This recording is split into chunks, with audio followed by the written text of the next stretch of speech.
بسم الله الرحمن الرحيم. يا أيها المزمل قم الليل إلا قليلا نصفه أو انقص منه قليلا أو زد عليه ورتل القرآن ترتيلا إنا سنلقي عليك قولا ثقيلا إن ناشئة الليل هي أشد وطئا وأقوم قيلا إن لك في النهار سبحا طويلا واذكر اسم ربك وتبتل إليه تبتيلا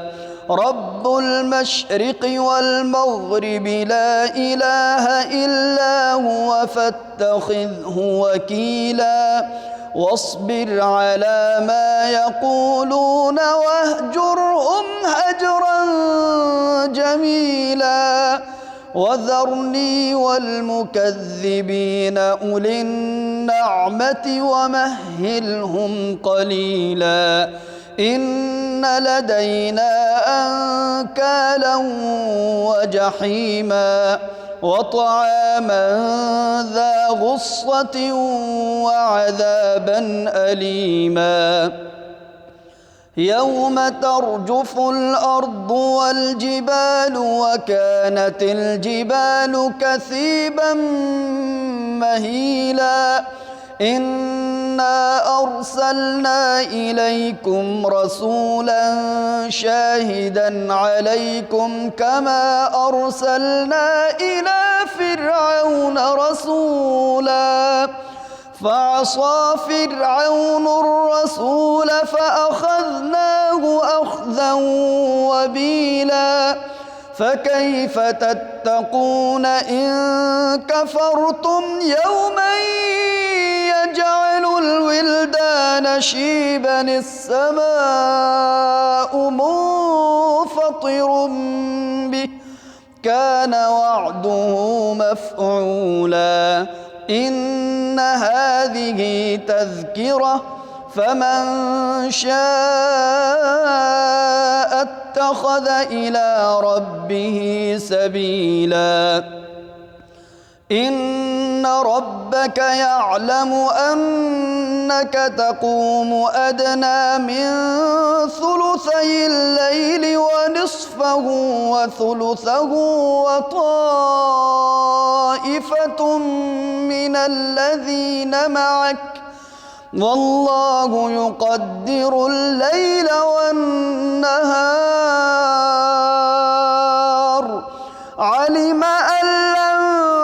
تحصوه فتاب عليكم فاقرؤوا ما تيسر من القرآن علم أن سيكون منكم مرضى وآخرون يضربون في الأرض يبتغون من فضل الله وآخرون يضربون في الأرض يبتغون من فضل الله وآخرون يقاتلون في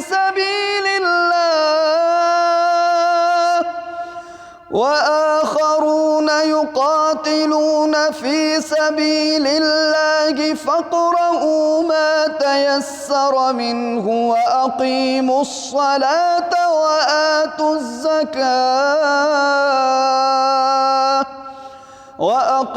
الصلاة وآتوا الزكاة وأقرضوا الله قرضا حسنا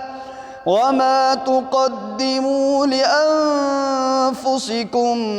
من خير تجدوه عند الله هو خيرا وأعظم أجرا واستغفروا الله إن الله غفور رحيم.